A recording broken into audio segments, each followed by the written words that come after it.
Selamat pagi Indonesia. Anda menyaksikan seputar Bali terkini pukul 9 WITA bersama saya, Desa Aryani. Pemirsa, Raja Arab Saudi dan rombongannya telah memperpanjang liburannya di Bali.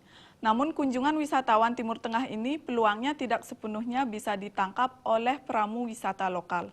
Bahkan HPI sendiri sebagai lembaga yang membawahi pramu wisata belum memiliki pramu wisata Timur Tengah.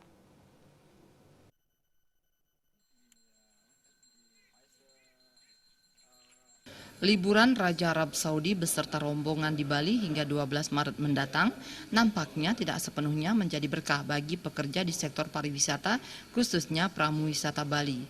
Hal ini disebabkan saat ini belum ada pramu wisata Arab Saudi ataupun Timur Tengah yang disiapkan pemerintah melalui Dinas Pariwisata maupun lembaga yang menaunginya serta Himpunan Pramu Wisata Indonesia HPI Bali. Ketua DPD HPI Bali Nyoman Nuarte mengakui belum mampu memanfaatkan peluang kunjungan ini. Hal ini bukan berarti pemerintah tidak siap ataupun tidak bisa menangkap peluang wisata Timur Tengah. Selama ini wisatawan Timur Tengah tergolong mampu berbahasa Inggris sehingga masih dapat diakomodasi dengan baik oleh pramu wisata bahasa Inggris.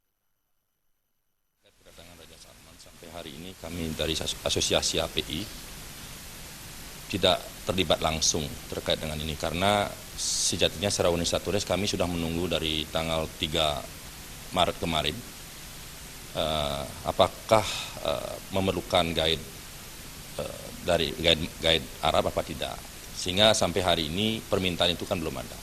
Di satu sisi juga ketika permintaan itu diinginkan oleh pihak Raja Salman, kami secara asosiasi juga tidak bisa menyediakan secara serta-merta karena kita di DPD HPI Bali ini belum membentuk yang namanya asosiasi atau divisi berbahasa Arab.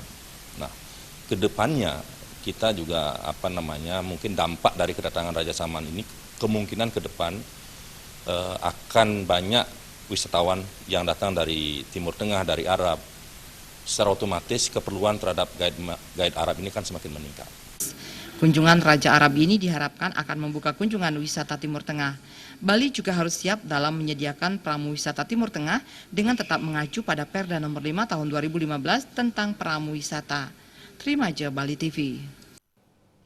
Nantikan seputar Bali terkini 1 jam mendatang. Selamat pagi dan sampai jumpa.